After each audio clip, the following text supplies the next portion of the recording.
even cotton candy is a common nose, and you're tasting a sweetness, and the mouthfeel is smushy and soft versus oily, and that makes you salivate, frankly. We have kind of a crude saying, we say, frankly, there's nothing smooth about a good tequila. And in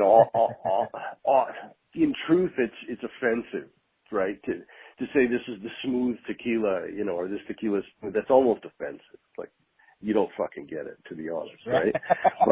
but when there's nothing smooth about Mexico. There's nothing smooth about the culture of Mexico. There's nothing smooth about the tequila. Let's be real. But if that tequila is smooth and soft and smushy, and it just disappears on the finish, and it doesn't give you a little pepper burn in your throat, and it smells like cotton candy, that's an additive laden product. It does,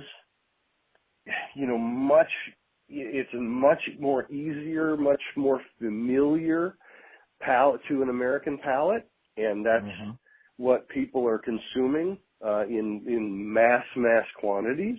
But it's not real, it's not natural, it's not what tequila tastes like.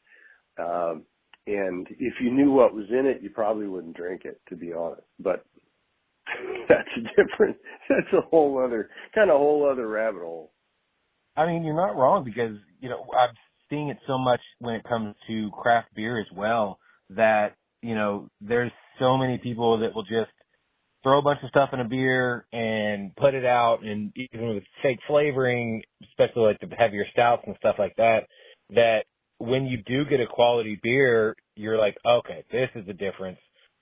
They're actually using real product, putting it in there so they get the actual flavors from the real product in there, and they're not just doing, like you said, additives or whatever. So I completely understand what you're saying right there. Yeah. So the distillery El Pandillo has 3 sources of water. And so we're talking about tequila that has only 3 ingredients, right? Water, yeast, and agave. There's 3 sources of water at El Pandillo. So he has a deep well. He has 2 natural spring-fed ponds that come through the red clay soil there, filtered by the soil, and the spring bubbles up in a pond. And then he has a system on the distillery rooftops where he captures all the rainwater through the rainy season and filters that all out down into a cistern underground. So he's using captured rainwater. And this product is so simple that if you only change the water in the tequila, you can clearly and distinctly taste the difference. You can feel the difference, taste the difference, smell the difference. So in fact, that's how he differentiates brands, because the water is so impactful with such a simple natural product. So G4 is 2 sources of water. It uses the spring water and the rainwater in a 50-50 blend. And what he will do is he will actually run the whole production of the operation. So he'll make spring water tequila, he'll make rainwater tequila, and then he'll blend them 50-50 for G4. And G4 is the most approachable, easy to drink product that comes from Pandillo. If you use the rainwater alone, it's a little bit risky, right, to use rainwater alone, because the rain changes and you might not have enough for production. But it's very soft, it's very light, there's no minerality to the rainwater at all. So the little bit of spring water blend in there really, really helps the character. Wow. But they make a brand called Peralta, and which the family also owns, and the brand called Peralta uses only the deep well water. And if you taste those 2 side by side, when you have such a simple, natural, additive-free product, you'll get a really stark difference in mouthfeel and salinity and from the minerality from those 2 waters. So and I'm getting kind of nerdy, but I mean, a layman can determine this if they just stop and think about it and taste it and feel it, it's very discernible. Yeah, that is the thing with actually tasting quality product as opposed to, you know, something that you know has been mass produced on such a big level that, you know, thousands or hundreds of hands have touched as opposed to just, you know, a handful of people that actually touched it from, you know, ground to bottle. So, Yep. Yeah. For sure.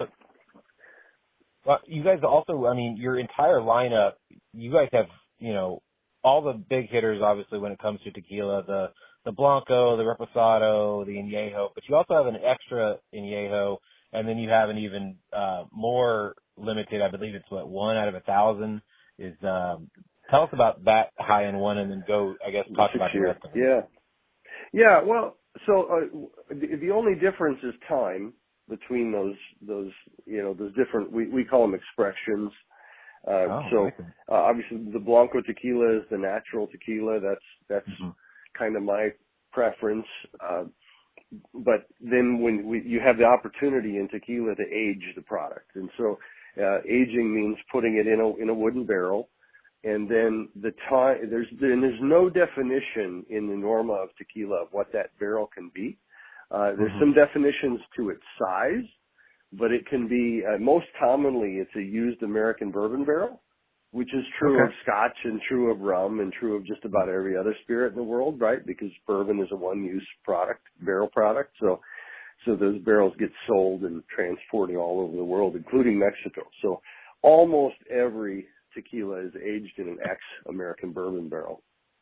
And they can use those for a long, long time, or they can use them once. They can rechar them. They can do all sorts of things with them. So what Felipe does is he has very, very old George Dickel barrels for G4. Oh wow! And these are things that have been around for a long time. They actually belong. These barrels belonged to his father at one point. They've been around a long time. And they stay underneath the floor of the distillery, which is a dank environment. It's a cool environment. The air doesn't move there. So it's the opposite of a Kentucky rickhouse, basically. Yeah. You got an old barrel underground, no air moving. So the aging of G4 is very light. I always say, I described it, frankly, that Felipe, I use the term ages begrudgingly. He knows there's a market for it. He knows people like it. But the last thing he wants to do is to crush his tequila with bourbon, you know, into a bourbon taste, right? And have it overtaken by the barrel. So he's using these very old barrels, and he doesn't move them around or anything. He just siphons them back and forth. So a Reposado tequila is aged for more than 2 months, but less than 1 year. G4 Reposado, by definition, G4 Reposado is aged about 6 months, but in these very, very old barrels, right? And Añejo tequila, by definition, is aged more than 1 year and less than 3. And the Añejo from G4 is aged about 18 months. Then there is an extra Añejo. Extra Añejo, by definition, is aged anything more than 3 years. So there is a standard extra Añejo, pulled right at 3 years. And to be honest, and I have to sadly tell you, you're not going to find any of these. You may find Reposado in the market. You won't find Añejos. You won't find extra Añejos in the market. They take a long time to make, and y'all drank them all already. And they're making more, but it takes a long time. Right? It's a natural product, and the only solution is time. There were a few barrels that you guys didn't drink along the way, though, and so those kind of stuck off to the side, and for some reason never got blended in or used. So we ended up with a small lot of 6-year-old barrels. And again, it's the only difference is time. There's nothing else about it. The same barrels, just more time. And there's no such thing as actually Felipe's father at one point tried to make a muy añejo, and the CRT that regulates tequila says no, you can't have a muy añejo. Anything beyond 3 years just is what it is. It's all extra añejo. So this 6-year-old, we define it as being 6 years old. We made only 1,000 bottles because that's all that we had.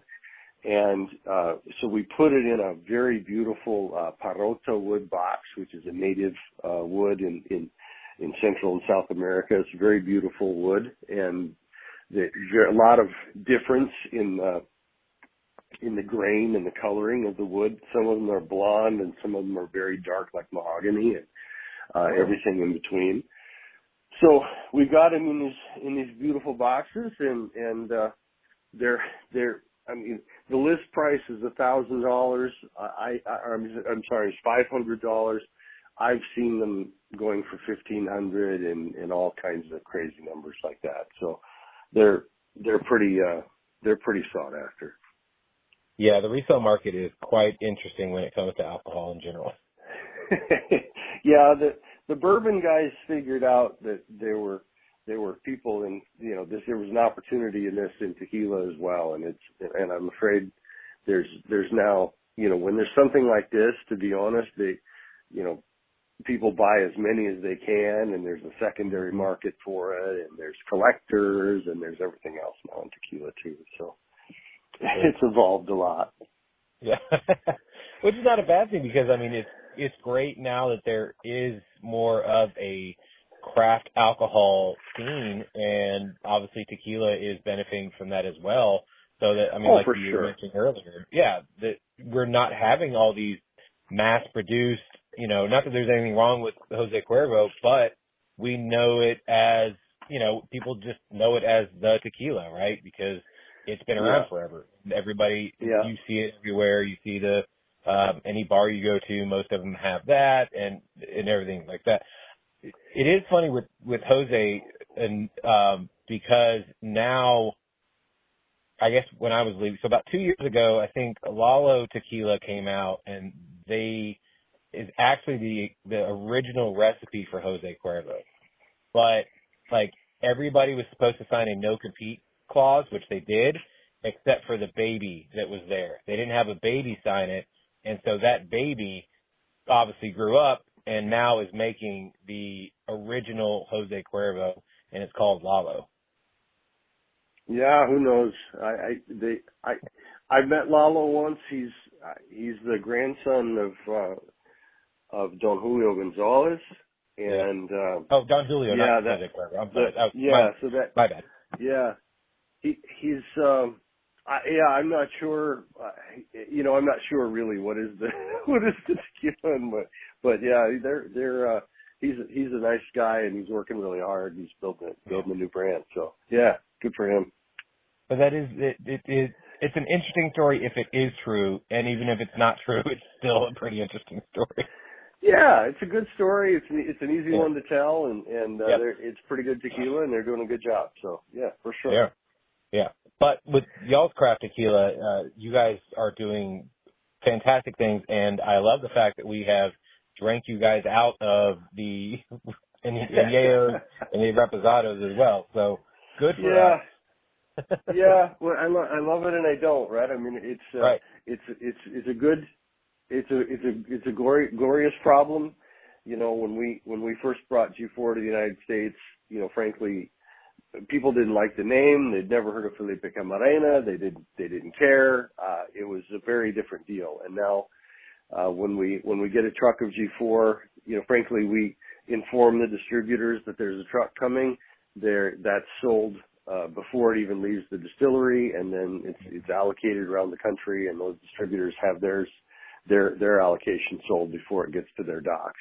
So it's been an amazing thing from when we started, with the brand, and we were new to tequila, my company and my friend Jeff and I that started this thing. When we started, we had no idea what we were doing or what we had, and nobody in the market cared. So it's been a pretty wild ride for sure. Well, go into that a little bit. How did you guys start this business, and then also what were some of the I guess Who's maybe one of the bigger companies you got that, afterwards, you guys are giving high fives all around and like, that's your goalpost. And then of course you have to move the goalpost even